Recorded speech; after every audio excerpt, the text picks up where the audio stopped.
1, 2, 3. Ready? Start.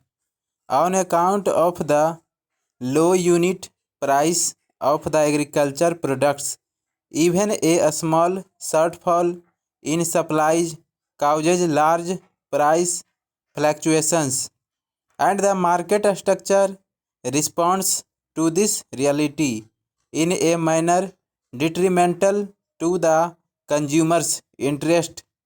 I would not like to substantiate this point since the agenda papers circulated to you do precisely that with the help of figures about the shortfalls in demand and supply of a few selected essential commodities.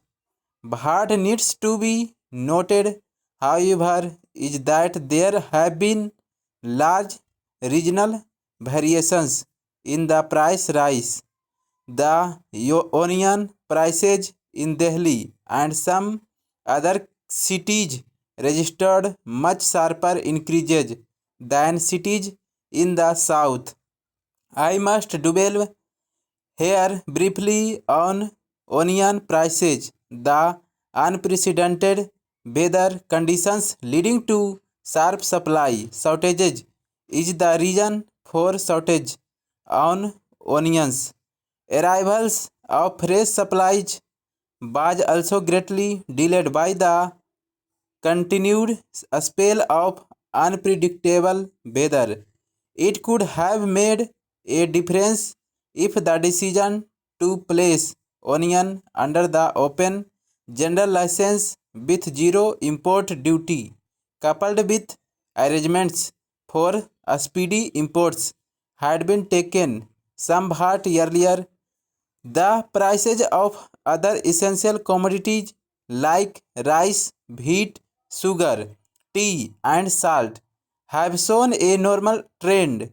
In view of the comfortable stock position of the commodities, their prices are expected to rule easy in the coming months. As a precaution, however, the government had decided to release 40 lakh tons of wheat to the state government for open sale at the rates fixed separately for different zones in the country. Several state governments have intervened in the market to ease the price situation. Market intervention operations, however, have their limitations with which all of us are all too familiar. They must be restored to only if the need is urgent and acute. When well managed, they do produce desired results and bring some relief to harried consumers. However, neither the center nor the state governments can bear the financial and administrative cost to sustain them for too long and for a range of commodities. We should therefore shift out focus to such medium term and long term shortages as would better manage prices of essential commodities. There are four broad areas where the center and the states should together evolve a common approach. They are production, supply, distribution, and export import management of agriculture produce. It is obvious, but still bears emphasis that we will not be able to gain a lasting control over the price situation unless we vastly increase production of all the essential commodities.